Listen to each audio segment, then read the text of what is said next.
Students, कल मैंने आपको टाइप्स ऑफ पार्टनर्स करवाया था। उसमें मैंने बताया कि दो तरह के मुख्यतः साझेदार होते हैं। एक वो जिसको पूर्ण साझेदार फुल फ्लैश पार्टनर कहा जाता है, एक वो जो not a full flash partner, जो पूर्ण साझेदार नहीं अपूर्ण साझेदार माना जाता है। जो not a full flash partners था उसमें मैंने एक बताया था आपको माइनर पार्टनर्स, अवयस्क साझेदार। अवयस्क, पहले तो अवयस्क का आपको पता होना चाहिए what is minor. Minor means who is not attaining the age of 18 years. ऐसे व्यक्ति जो 18 साल उम्र का नहीं हुआ है उसको अवयस्क माना जाता है। और अवयस्क जो साझेदार होता है, he is not a full fledged partner and he has no right to enter in a contract. और ना ही उसके पास वो क्षमता होती है कि वो किसी के साथ कोई अनुबंध कर सकते हैं, क्योंकि अगर कोई अनुबंध करता है तो उसको वैध नहीं ठहराया जा सकता। अर्थात उसके उस अवयस्क के विरुद्ध कोई भी साझेदार जो है वो कोर्ट में नहीं जा सकता, कल कोई मुकदमा नहीं दायर कर सकता कि मैंने इसके साथ कॉन्ट्रैक्ट किया था और ये उसको पूरा नहीं कर रहे हैं।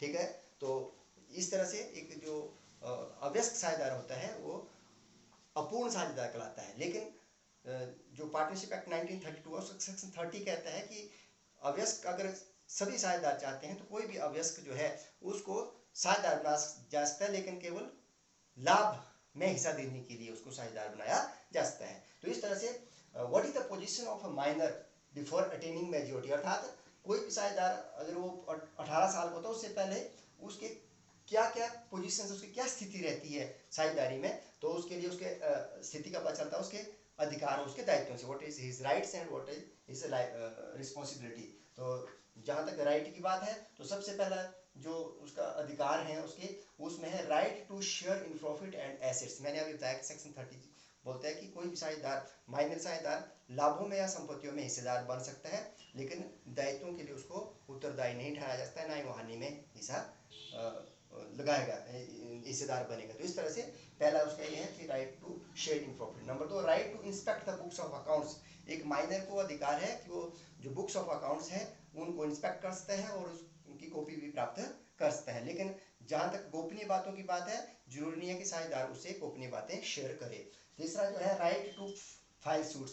जो माइनर साझेदार है वो अपने लाभ के हिस्से की प्राप्ति करने के लिए जब वो फर्म को छोड़ के चला जाता है तो वो दूसरे साझेदारों के अगेंस्ट जो है वो केस फाइल कर सकता है। तो ये कुछ इसके अधिकार थे। इसी तरह से जहाँ तक रिस्पॉन्सिबिलिटी ऑफ माइनर्स, जो दायित्व होता है, बाकी साझेदारों का जो दायित्व होता है वो असीमित होता है, अनलिमिटेड होता है, अर्थात उनकी पर्सनल प्रॉपर्टी भी को बेच के भी कोई दायित्व पूरा किया जाता है। जहाँ लेकिन जहाँ तक माइनर पार्टनर की बात है तो उसका दायित्व उसकी जो व्यवसाय में जितने शेयर है, उसकी जो पूंजी है, वहां तक ही सीमित होता है, इसलिए उसको लिमिटेड पार्टनर या उसकी लायबिलिटी लिमिटेड रहती है। तो ये इसकी पोजीशन रहती है लायबिलिटी की बात में।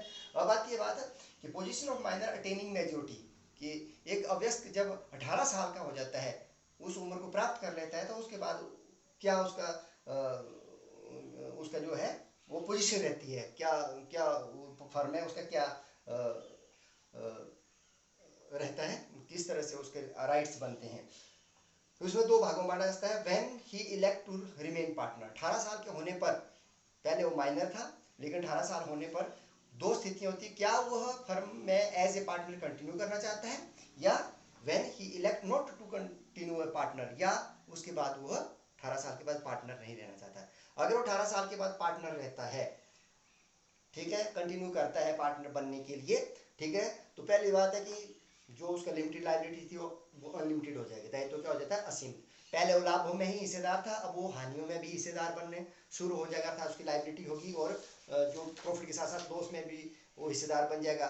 और जो अभी तक उसने ऐसे माइनर भी उसने कार्य किए हैं उन सब के प्रति वह लाइबल भी रहते हैं। तो this is the position if he elect to remain a partner, but when is like not to continue partner, अगर वो नहीं बनता है, अगर वो साझेदार नहीं रहना चाहता है, तो फिर वही है उसकी पोजीशन का, उसका जो दायित्व है, ठीक है ना, वो वही रहेंगे जो एक अवयस्क पार्टनर के होते हैं, ठीक है, और उसके कार्यों के लिए उसको बाध्य नहीं ठहराया जा सकता है। और जो डेट ऑफ अटेनिंग 18 ईयर्स उससे पहले के जो शेयर है उसको प्राप्त करने के, उस लाभ को प्राप्त करने के लिए वो अन्य पार्टनरों के विरुद्ध कोर्ट में भी जा सकते हैं। तो उसकी पोजीशन रहेगी आफ्टर अटेनिंग मेजोरिटी, और बिफोर अटेनिंग मेजोरिटी मैंने आपको बता दिया। तो एक अवयस्क साझेदार जो कि एक फुल फ्लैश्ड पार्टनर नहीं है, उसके क्या अधिकार हैं और क्या दायित्व हैं, ये मैंने आपको करवा दिया।